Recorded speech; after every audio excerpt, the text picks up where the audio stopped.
আচ্ছা, এখানে যে কথিত আছে একটি পাথরের ভিড় ছিল, এটা কি সত্য? হ্যাঁ, এই যে মাজার শরীফটা, এটা হচ্ছে প্রাকৃতিক, প্রাকৃতিক শোভায় একদম পরিপূর্ণ।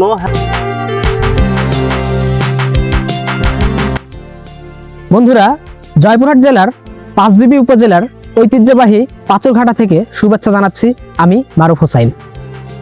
বন্ধুরা, গত পর্বে দেখিয়েছিলাম পাথরঘাটার এক আশ্চর্য পাথর।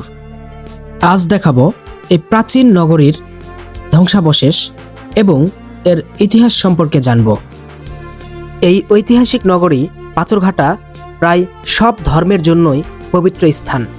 বন্ধুরা, আমরা চলতে চলতে প্রায় পাথরঘাটার কাছাকাছি চলে এসেছি। শুরুতে যেমনটা বলছিলাম, প্রায় সব ধর্মের মানুষের কাছেই এই স্থানটি পবিত্র। হ্যাঁ বন্ধুরা, ঠিক এখানেই আমরা দেখতে পাচ্ছি কিছু খ্রিস্টানদের সমাধি। কথা বলতে বলতে আমরা প্রায় পাথরঘাটার কাছাকাছি চলে এসেছি। বন্ধুরা, ভিডিওর শুরুতে আমি আপনাদের বলেছিলাম এই স্থানটি হিন্দু, মুসলিম এবং খ্রিস্টানদের জন্য পবিত্র। ঠিক বন্ধুরা, আমরা দেখতে পাচ্ছি এখানে একটি মাজার শরীফ রয়েছে এবং মাজার শরীফের ঠিক পাশেই এখানে একটা মসজিদও রয়েছে। এই মসজিদটি পাথরঘাটা মসজিদ বলে পরিচিত এবং এই মসজিদের ঠিক পূর্ব পাশেই রয়েছে একটি মাজার শরীফ এবং মাজার শরীফের ঠিক পূর্ব পাশ দিয়ে বয়ে গিয়েছে সেই তুলসীগঙ্গা নদী। বন্ধুরা, আমরা এখানে দেখতে পাচ্ছি একটি মাজার শরীফ। মুসলিমরা এই মাজার শরীফটি নিমাই নাসিরউদ্দিন পীরের মাজার বলে দাবি করেন এবং হিন্দুরা নিমাই পীরের দরগা বলেও দাবি করেন।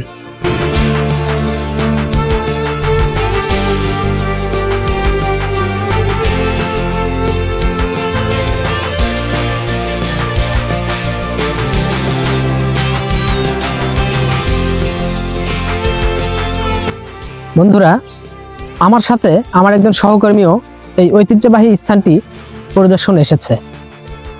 এই যে ইনি হচ্ছে আমার সহকর্মী সনাতন স্যার। সনাতন স্যার, কেমন আছেন আপনি? আছি, ভালো আছি। আমরা একটি আজকে রৌদ্রোজ্জ্বল পরিবেশে আমরা দুইজন আজকে এই পাথরঘাটাতে আমরা ঘুরতে আসছি। জায়গাটি অত্যন্ত মনোরম, এবং এটা একটি ঐতিহ্যবাহী জায়গা। এখানে হিন্দু, মুসলিম সর্বোপরি বিভিন্ন ধর্মাবলম্বীর মানুষ এখানে ঘুরতে আসে। বিশেষ করে যখন আমরা ঈদের ছুটিতে বিভিন্ন জায়গা থেকে এখানে পর্যটন এলাকা হিসাবে মানুষজন এখানে ঘুরতে আসে। এবং আমরা যদি এই উইকিপিডিয়াতে ঢুকি, আমরা কিন্তু যদি জয়পুরহাট ডিস্ট্রিক্টের উইকিপিডিয়াতে যদি আমরা সার্চ করি, তাহলে কিন্তু আমরা এই পাথরঘাটার এই ঐতিহ্যবাহী তথ্য সম্পর্কে জানতে পারবো। সেটা এখানে ওখানে খুব সুন্দরভাবে দেওয়া আছে। বন্ধুরা, এটি সেই তুলসীগঙ্গা নদী। এখানে বেশ আকর্ষণীয় একটি পাথর দেখতে পাচ্ছি। কত নিখুঁত এর কারুকার্য। এই মাজার শরীফের প্রবেশদ্বারের দুপাশে বেশ কয়েকটি পাথর দেখতে পাচ্ছি। এই পাথরগুলিকে দেখে মনে হচ্ছে এই পাথরগুলি এই মাজার শরীফের অতন্ত্র প্রহরী হিসাবে কাজ করছে।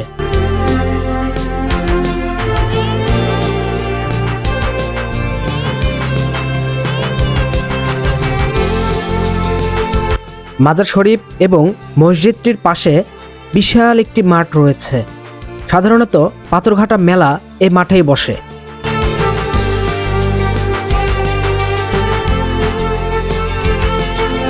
বন্ধুরা, আমি যতদূর জানি এই পাথরঘাটাতে বেশ বড় বড় কয়েকটি গাছ ছিল, কিন্তু কোনো একটি কারণে সেই গাছগুলিকে আজ আর আমি দেখতে পাচ্ছি না।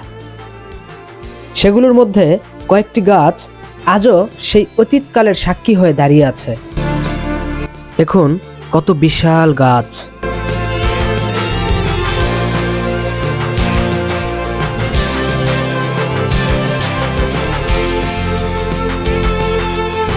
সনাতন স্যার, আপনি কি প্রথমবার এখানে আসলেন না আগে এসেছিলেন? না, আমি আসলে আমার বাড়ি পাঁচবিবি উপজেলাতে। আমি ছোটকাল থেকে এখানে ছোটকালে আমার পরিবারের সঙ্গে আসছি, এবং বড় হওয়ার পর আমার বন্ধু বান্ধব এবং যারা আমার বাড়িতে যখন প্রতি নতুন নতুন আত্মীয় স্বজন আমার বাড়িতে আসি, তাদেরকে নিয়ে আমি এই স্থানটাতে ঘুরতে আসি। আজকে আসছি আমার সহকর্মীর সাথে। মানুষজন এখানে কেন আসে বারবার? এই জায়গাটাতে এমন কি রয়েছে যেটা দেখতে মানুষজন দূর থেকে চলে আসে? আসলে এটা এই যে মাজার শরীফটা, এটা হচ্ছে প্রাকৃতিক, হ্যাঁ, প্রাকৃতিক শোভায় একদম পরিপূর্ণ। হ্যাঁ, এই মাজারের পাশ দিয়ে বয়ে গেছে একটি নদী। হ্যাঁ, এবং এই নদীটা আরো আগে, আজ থেকে 15-20 বছর আগে পাথরে পরিপূর্ণ ছিল। হ্যাঁ, ইদানিং আসলে বিভিন্ন পাথরগুলা হারিয়ে যাচ্ছে বা হ্যাঁ এটা মিসিং হয়ে যাচ্ছে। হ্যাঁ, কিন্তু এই নদীটা আসলেই হ্যাঁ অনেক শোভামণ্ডিত একটি নদী, এবং আশপাশে প্রচুর গাছপালা। হ্যাঁ, এখানে যদি আপনারা বিকাল করে ঘুরতে আসেন, একটি মনোরম দৃশ্য উপভোগ করতে পারবেন। কালের পরিবর্তনের ফলে এই এই নগরীর ঐতিহ্য হারিয়ে গিয়েছে, কিন্তু এই প্রাকৃতিক শোভা এবং নদীর গতিপথ, নদী তার স্বাভাবিক নিয়মে চলে যাচ্ছে। স্বাভাবিক নিয়মে কিন্তু মানুষ চলছে। এই প্রকৃতিকে ধ্বংস করার চেষ্টা করেছে এবং এখান থেকে বিভিন্ন ঐতিহ্যবাহী জিনিসপত্র মানুষ নিয়ে চলে গিয়েছে, কিন্তু এই জায়গাটা তার ঐতিহ্য ধরে রাখার চেষ্টা করছে। আজও সেই প্রাচীনের কালের সাক্ষী হয়ে, প্রাচীন কালের সাক্ষী হয়ে দাঁড়িয়ে আছে এই ঐতিহাসিক পাথরঘাটা। মসজিদ এবং মাজারের পাশাপাশি এখানে একটি বেশ বড় ঈদগাঁও রয়েছে। এই ঈদগাহটির ঠিক পূর্ব পাশে প্রাচীনকালে নির্মিত পাথর দিয়ে বাঁধা একটি ঘাটও রয়েছে। ধরা আমরা এখন এই ঘাট দিয়ে নদীতে নামছি।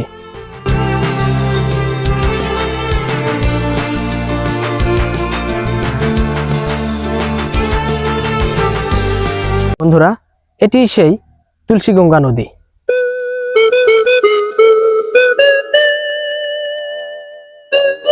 দেখুন, স্থানীয় মানুষজন তাদের যাতায়াতের সুবিধার্থে নদীতে কিছু পাথর ফেলে নদী পারাপারের পথ তৈরি করেছে।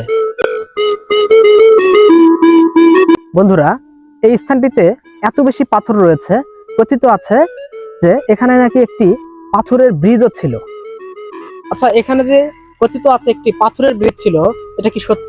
হ্যাঁ, আমার শ্বশুরে বলে দিত যে আমার দাদু বলছিল যে এখানে আগে পাথরের ব্রিজ ছিল, ওই জন্য পাথরগুলো এখানে পড়ে রয়েছে। আচ্ছা, কোন জায়গাটিতে পাথরের ব্রিজ ছিল? ঠিক এই জায়গাটাতেই? হ্যাঁ, ব্রিজ মানে যেখানে ওই উপলক্ষেই ব্রিজটা এখানে তৈরি হয়েছে। এই যে- পাথরের ব্রিজটা কতটুকু প্রাচীন বা কত প্রাচীন হতে পারে? বহুদিন আগে আমার শ্বশুরের বাবা বলতে পারতো না। ধারণা করা হয় এই স্থানটিতেই পাথরের ব্রিজ ছিল। আমার শ্বশুর তো 100 বছর হয়ে মারা গেছে, 11 বছর এখন চলতেছে। মারা যাওয়ায় 11 বছর হচ্ছে, তাহলে কত যুগের কথা।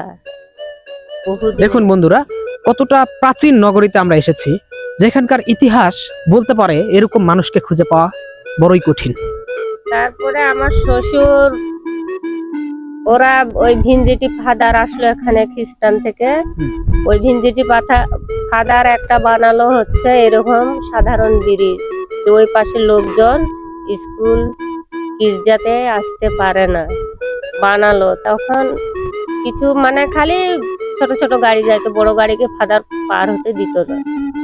তারপরে সরকার থেকে হচ্ছে বেশ কিছুদিন থেকে বাজেট হতে হতে হতে হতে এই 6 বছর হচ্ছে ব্রিজ করা। ব্রিজের শুরু থেকে আমরা মানে দোকান পাথরের দিয়েছি। ব্রিজের পরে আরেকটা ছোট ব্রিজ এখানে নির্মাণ করা হয়েছে, হ্যাঁ সেটাতে শুধু ছোট গাড়ি যেতে পারতো। হ্যাঁ, কিন্তু বড় গাড়ি যেত না, এখন সব ধরনের গাড়ি যায়, অনেক সুন্দর। তারপর ওই ব্রিজটা ভিনজিটি ফাদারের ব্রিজটা ভেঙে দেওয়ার পরে কাঠের ব্রিজ হলো। কাঠের ব্রিজ। কাঠের বন্ধুরা, আমরা জেনেছিলাম এই নগরীতে প্রচুর পরিমাণে পাথর রয়েছে, কিন্তু বর্তমানে এই নগরীতে পর্যাপ্ত পরিমাণে পাথর নেই। এখানে পাথর নেই বলতে আছে পাথর, কিন্তু নদী খননের সময় এগুলো ভেকু দিয়ে ঢাকা পড়ে গেছে, আমরা দেখছি এখানে। তারপরেও আমরা সবসময় এখানে থাকতাম। এখানে 14টা মূর্তি পেয়েছিলেন কষ্টি পাথরের, এগুলা নিয়ে গেছে সরকার থেকে। আর হচ্ছে ওই মাটি খোঁড়নে পাথরগুলো সব ঢাকা পড়ে গেছে। না স্যার, আমরা আগে বাবার বাড়ি থেকে মেলা দেখতে আসতাম, পাথরঘাটা মেলা, পাথর দিয়ে নদী পার হইতাম।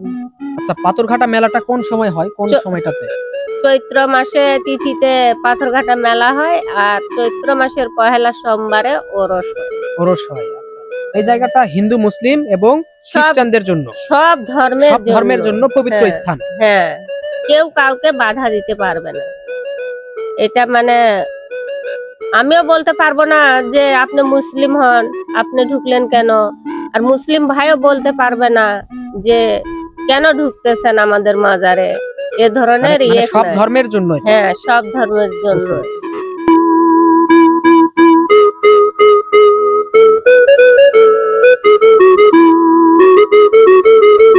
বন্ধুরা, এটি সেই তুলসীগঙ্গা নদী। এই নদী জানে প্রকৃতপক্ষে কি ঘটেছিল প্রাচীন এই নগরীতে।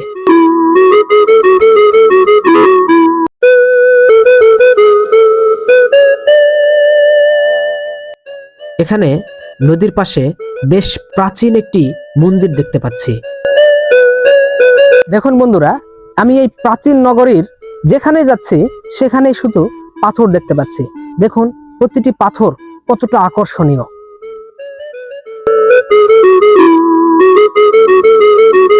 পাথরগুলির মধ্যে এই পাথরটি বেশ আকর্ষণীয়। জানি না প্রাচীনকালে এই পাথর দিয়ে কি তৈরি করা হয়েছিল বা কি কাজে এই পাথরটি ব্যবহার করা হয়েছিল।